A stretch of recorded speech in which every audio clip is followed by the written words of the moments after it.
Hi guys, welcome to my YouTube channel Objective JPSC.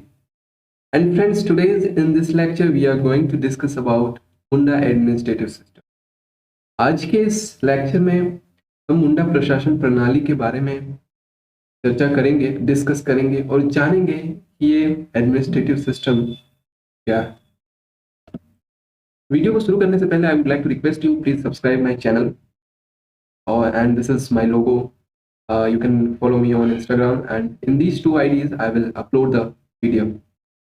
मुंडा प्रशासन व्यवस्था को ही पड़ाहा पंचायत व्यवस्था कहा जाता है। सबसे पहले इस प्रशासन को जानने से पहले, इस शासन व्यवस्था को जानने से पहले आपको जानना होगा कि who are this Munda, Munda tribe कौन है, who are this Mundas, Munda tribe कौन है। आपने तो नाम काफी सुने होंगे, लाइक अर्जुन मुंडा अभी हमारे ट्राइबल मिनिस्टर है यूनियन में, और काफी सारे नाम सुने होंगे like Jaipal Singh Munda, Ramdayal Munda, Birsa Munda. Who are this Mundas are? ये जो मुंडा है वो 32 ट्राइब्स में आते हैं और काफी ये इम्पोर्टेंट है। ये सभी जनजातियों में वन ऑफ द एक इम्पोर्टेंट जनजाति है और झारखंड के एक सशक्त जनजाति के रूप में इन्हें जाना जाता है। प्रजातीय लक्षण देखें तो इसे प्रोटो ऑस्ट्रेलॉइड कोलेरियन समूह में रखा जाता है। यह हम किस प्रकार की प्रजातियों के बारे में बात कर रहे हैं? वैसे तो झारखंड की जनसंख्या में विश्व की सभी प्रजातियां शामिल हैं। कौन सी प्रजातियां? अगर आप एंथ्रोपोलॉजी मानव विज्ञान के छात्र होंगे तो आप इनसे परिचित होंगे। प्रजातियां जो है वो 4 तरह की मानव के फेशियल स्ट्रक्चर के आधार पे, उसके फिजिक के आधार पे उनको विभाजित कर दिया गया है कि वे किस ग्रुप में आएंगे। उसी में एक ग्रुप आता है प्रोटो ऑस्ट्रेलॉइड, एक ग्रुप आता है ककेसॉइड, एक आता है मंगोलॉइड, एक आता है नीग्रोइड। तो दीज आर द ग्रुप्स। इन्हीं ग्रुप में ये जो सारे ग्रुप हैं वो आपको झारखंड के ट्राइब्स में, सभी ट्राइब्स जो 32 ट्राइब्स हैं उनमें ये मिल जाएंगे। तो चलिए आगे बढ़ते हैं। ये जो मुंडा है वो आए कहाँ से आए? इसके निवास में मतभेद है। कोई कहता है कि ये तिब्बत से आए थे, कोई कहता है ये दक्षिण पश्चिम से आए थे, आर्यन से कुछ उनका झगड़ा हो गया, उसके बाद वे झारखंड में आ गए। और कोई कोई कहते हैं कि ये दक्षिण पूर्व से आए थे। वैसे तो झारखंड में जो ट्राइबल्स हैं, मुंडाज हैं, वो 600 BC में आना स्टार्ट हो गए थे और तभी से वो झारखंड में रहे और इस मुंडा प्रशासन व्यवस्था का उदय हुआ। तो कैसे, क्या समय के साथ साथ कैसे परिवर्तन हुआ, कैसे बदलाव हुआ, इन सभी चीजों को हम देखेंगे। जैसा कि मैंने आपको बताया, झारखंड में जो ट्राइब्स की संख्या है वो 32 है। 32 ट्राइब्स में आ जाते हैं मुंडा, संथाल, उरांव, खड़िया, गोंड, कोल। लिस्ट काफी लंबी है, आप देख सकते हैं। हो एडमिनिस्ट्रेटिव सिस्टम भी अभी आपको पढ़ने को मिलेगा। खरवार, किसान, काफी सारे हैं, भूमिज, तो आप यहाँ पे देख सकते हैं। तो ये जो 32 ट्राइब्स है, इसमें से भी कुछ जो ट्राइब है वो वे काफी पहले आए थे। इनफैक्ट वो काफी पहले, तो मुंडा वगैरह जो ट्राइब्स आया यहाँ पे, उससे भी पहले वो यहाँ पे आए थे। वो कौन कौन से ट्राइब थे? तो जिन्हें उस ट्राइब्स को आदिम जनजाति कहा जाता है। आदिम जनजाति में कौन कौन से ट्राइब्स आते हैं? आदिम जनजाति में आते हैं असुर, बिरहोर, बिरजिया, माल पहाड़िया, कोरिया पहाड़िया, कोरवा सबर, हिल खड़िया, पहरिया आदिम जनजाति है। तो 32 ट्राइबल्स में भी ये जो ट्राइबल्स हैं, ये इनका जो उद्भव हुआ, ये जो आए वो काफी पहले आ गए थे और इन्होंने इस रीजन पे, झारखंड रीजन पे रहना स्टार्ट कर दिया था। तो चलिए मुंडा ट्राइब्स के बारे में हमारा डिस्कशन है आज का। इसका एडमिनिस्ट्रेटिव स्ट्रक्चर क्या है, उसका कल्चर क्या है, उसके बारे में देखते हैं। तो मुंडा एडमिनिस्ट्रेटिव सिस्टम है, उसके अगर कल्चर को देखें, मुंडास के कल्चर को, तो उनके कल्चर में 3 सबसे इंपॉर्टेंट प्लेसेस होते हैं, होली प्लेसेस होते हैं। उनमें से जो सरना प्लेस होता है वो काफी इंपॉर्टेंट होता है। कोई भी पूजा करवाना होता है या कोई भी धार्मिक अनुष्ठान हो या कोई भी त्योहार हो, तो आपको सरना प्लेस में जाना होता है। वहाँ जो सारा जो पद्धति है पूजा की, वो सब कुछ होता है। वहाँ एक पंडित होता है जिसे पहान कहते हैं, तो ये काफ़ी होली प्लेस है। जैसे कि कोई फेस्टिवल आपने सुना होगा, कर्मा फेस्टिवल हो गया, फिर सरहुल फेस्टिवल हो गया। तो इन फेस्टिवल में लोग वहाँ जाते हैं, पूजा करते हैं, एंजॉय करते हैं, डांस करते हैं। तो ये काफ़ी इम्पोर्टेंट और होली प्लेस है। अखड़ा, अखड़ा क्या होता है? तो अखड़ा एक किसी जगह में बनाया जाता है, बीच में इस तरह का यहाँ पे झंडा रहता है, सन्ना का फ्लैग भी आप देखे होंगे। तो इम्पोर्टेंट ओकेजन पे लोग यहाँ पे जुटते हैं, युवक युवतियाँ जाते हैं, डांस करते हैं। बेसिकली अखड़ा का जो स्ट्रक्चर है वो सोशलाइजेशन के लिए रखा गया है, या कोई मीटिंग करनी हो तो सोशल गैदरिंग के लिए। इससे क्या होता है कि लोग आपस में घुलते मिलते हैं, जुड़ते हैं। तो सोशल स्ट्रक्चर को बनाए रखने के लिए ये एक इम्पोर्टेंट पिलर है इनके कल्चर में। उसके बाद आगे बढ़ते हैं तो एक प्लेस आपको मिलेगा शासन। शासन यहाँ पे शवों को दफनाया जाता है।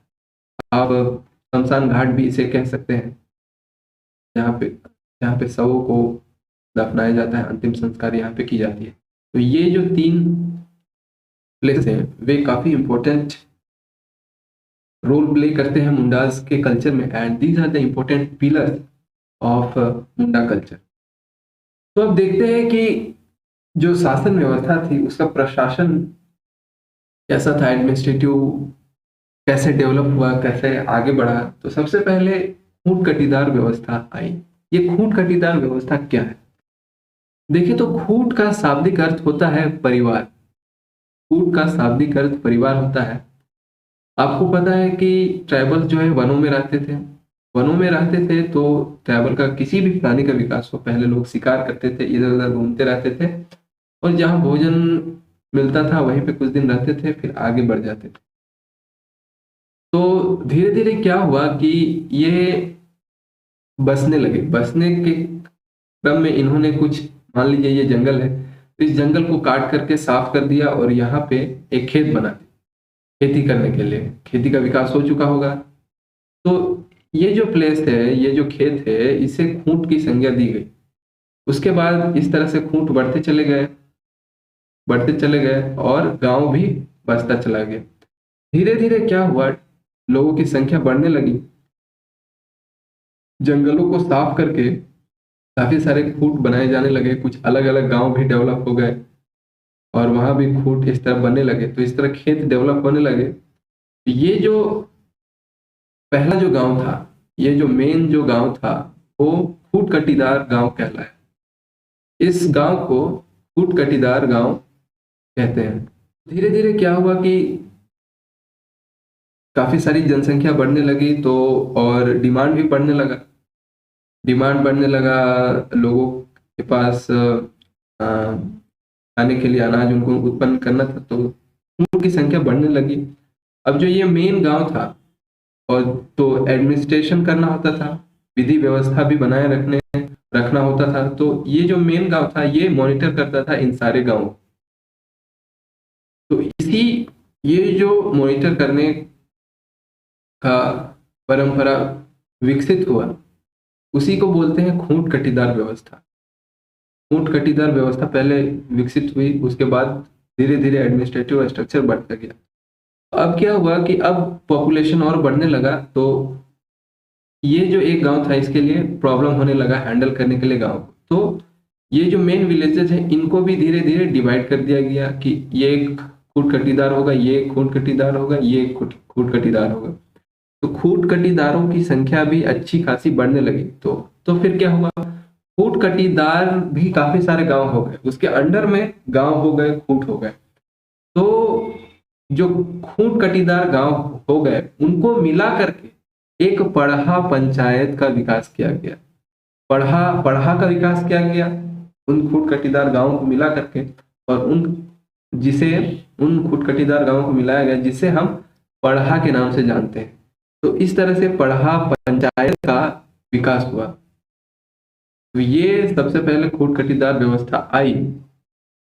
के बाद धीरे धीरे प्रशासनिक डेवलपमेंट होता चला गया। मुंडा एडमिनिस्ट्रेटिव स्ट्रक्चर में अगर आप देखें तो हर एक गांव का एक मुखिया होता है जिसे मुंडा कहते हैं। मुंडा एक पोस्ट होता है जो गांव में दिया जाता है, और धीरे धीरे लोग इसे टाइटल के रूप में भी आजकल यूज करते हैं।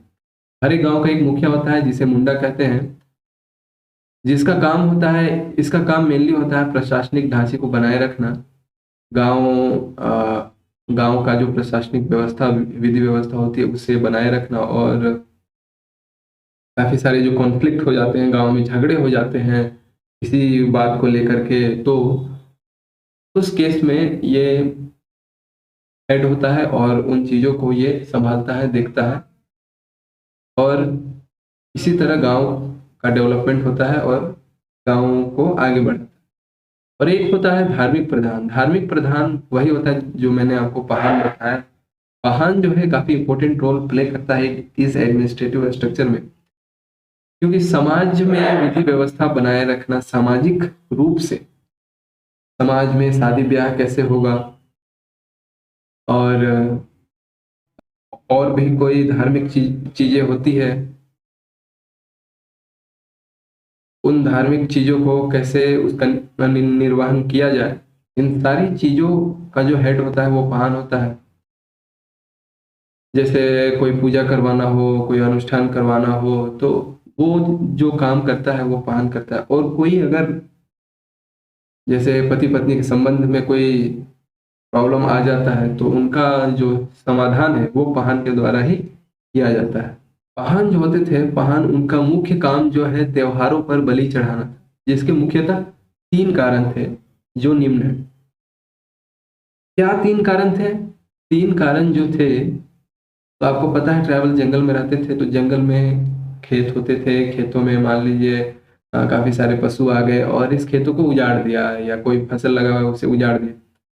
तो जंगली जानवरों से गांव को बचाना होता था।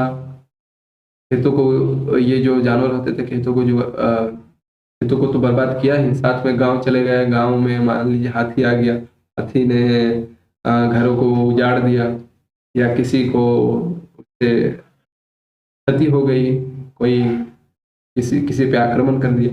तो जंगली जानवरों से की जा रही जो बर्बादी होती थी, उस बर्बादी को कम करना, उसको हटाना के लिए बलि देते थे। दूसरा जो था संतोषजनक फसल उगाने के लिए, संतोषजनक फसल हो, फसल अच्छी हो इसके लिए। तीसरा था गांव वालों को शिकार मिल जाए इसीलिए।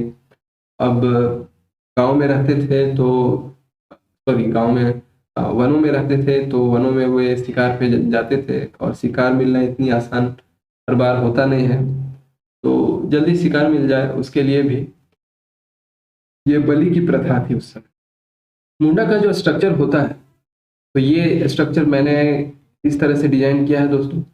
जो बेसिक स्ट्रक्चर होता है, गांव का जो लेवल होता है, उस गांव के लेवल में जो हेड होता है उसे मुंडा कहते हैं। गांव का जो मुखिया होता है उसे मुंडा कहते हैं। ये जो होता है वो विलेज लेवल पे होता है। उसके ऊपर जब ज्यादा गांव हो जाते हैं तो उनको पट्टियों में विभाजित कर दिया जाता है। पट्टी लेवल में बहुत सारे गांव हो गए, 7-8 गांव हो गए, उसे एक पट्टी बना दिया गया। ये जगह टू जगह वेरी करता है, कभी 5-6 गांव को ही पट्टी बनाया जाता है। तो इस तरह से पट्टी बना दिया गया, और उसके ऊपर मानकी को रख दिया गया। तो मानकी हेड होता था पट्टी लेवल का। उसके बाद जो पट्टी भी काफी ज्यादा संख्या में हो जाती थी, तो उन पट्टियों को हैंडल करने के लिए पढ़ा की व्यवस्था की गई, उन पढ़ा की संज्ञा दे दी गई। तो इन पढ़ा राजा हैंडल करता था पढ़ा लेवल पे। और उसके भी बाद में एक सुप्रीम लेवल होता था। सुप्रीम लेवल होता था जब पढ़ा बहुत सारा हो जाता था, तो उसके ऊपर भी एक पंचायत थी जिसे पढ़ा पंचायत कहते थे। बेसिकली पढ़ा पंचायत जो ये है, ये सुप्रीम लेवल है। और कोई भी जैसे कोई गांव के बीच में, ये जो 2 गांव हैं, 2 गांव के बीच में मान लीजिए सीमा का विवाद हो गया, बॉर्डर को लेके डिस्प्यूट हो गया, या फिर क्या हुआ कि कोई और विवाद आ गया। मान लीजिए कि इस गांव से कोई जानवर गया, और पालतू जानवर इस गांव से गया, और यहाँ पर फसल लगा था उसे उजाड़ दिया गया, तो इस गांव वाले भड़क जाएंगे। तो इन सारे इश्यूज को जो हैंडल करता था वो पढ़ा पंचायत हैंडल करता था। और आपको पढ़ा पंचायत के बारे में बतलाना चाहूंगा। पढ़ा पंचायत जो था, ये व्यवस्था जो थी वो डेमोक्रेटिक थी। ये कोई वंशानुगत नहीं थी, इसमें लोग होते थे। तो लोग कौन कौन होते थे, तो यहाँ आप देख लीजिए, ठाकुर, पांडे, लाल, दीवान, ये लोग होते थे। ये लोग जो इनकी कार्यपालिका थी। पढ़ा पंचायत की कार्यपालिका, विधायिका और जो व्यवस्था थी वो थी। तो ये एक डेमोक्रेटिक स्ट्रक्चर था और इसे आप कह सकते हैं one of the example of democracy. जैसा कि अभी भी मैंने आपको बतलाया कि मुंडा, ये जो व्यवस्था थी एडमिनिस्ट्रेटिव सिस्टम, इस ये एक डेमोक्रेटिक स्ट्रक्चर थी। तो मुंडा मान की पढ़ा सरदार, ये जो व्यवस्था थी इसे इस नाम से भी जानते हैं, मुंडा मान की पढ़ा सरदार, भारत की प्रथम गणतांत्रिक व्यवस्था का उदाहरण प्रस्तुत करती है। ये एक एग्जाम्पल देती है कि डेमोक्रेटिक स्ट्रक्चर इस एरिया में था। और दूसरा बात है, मानकी और पढ़ा राजा को किसी भी तरह का राजस्व प्राप्त नहीं होता था। मतलब ये जो पोस्ट थे मानकी के और जो पढ़ा राजा जो था, उसे कोई तो राजस्व मिलता नहीं था। हाँ, वो अलग बात होगी कि कुछ प्रेफरेंसेस जरूर मिलते होंगे क्योंकि वे एक पोस्ट पे थे। तो इसे सहकारी व्यवस्था भी कहा जा सकता है, मतलब एक दूसरे से मिलकर रहना और व्यवस्था को बनाए रखना। जैसा कि मैंने अभी आपको बतलाया, पढ़ा पंचायत द्वारा सीमा विवाद, आपसी झगड़े का निपटारा या अन्य विवाद भी सुलझाए जाते थे। कोई भी झगड़ा हो गया, उस झगड़ों का जो निपटारा है वो इस पंचायत के द्वारा किया जाता था। यह मुंडा की सर्वोच्च न्यायपालिका, कार्यपालिका और विधायिका विधायिका भी मानी जाती थी। ये जो पढ़ा पंचायत की व्यवस्था थी, इसे आप एक डेमोक्रेटिक स्ट्रक्चर के रूप में भी देख सकते हैं, जिसमें न्यायपालिका होती है, कार्यपालिका होती है और विधायिका होती है। ये था हमारा आज का लेक्चर। तो चलिए लेक्चर से रिलेटेड एक क्वेश्चन को देखते हैं। मुंडा प्रशासनिक प्रणाली के बारे में निम्नलिखित में से कौन सा कथन सही नहीं है? इसमें से कौन सा कथन सही नहीं है आपको बतलाना है। मुंडा गांव के मुखिया को मानकी कहा जाता था। बी, गांव के परिसंघ को पट्टी कहा जाता था। मांडी मुंडाओं के राजनीतिक संगठन करता है। या डी, नन ऑफ दीज। तो कौन सा ऑप्शन होगा इसमें? ऑप्शन होगा दोस्तों ऑप्शन ए, मुंडा गांव के मुखिया को मानकी कहा जाता था। ये एकदम गलत है। मुंडा मुखिया को मुंडा कहा जाता था। मुंडा गांव के मुखिया को मुंडा कहा जाता था, ये पोस्ट भी है। तो ऑप्शन होगा यहाँ पे ऑप्शन ए। तो दोस्तों ये था हमारा आज का लेक्चर।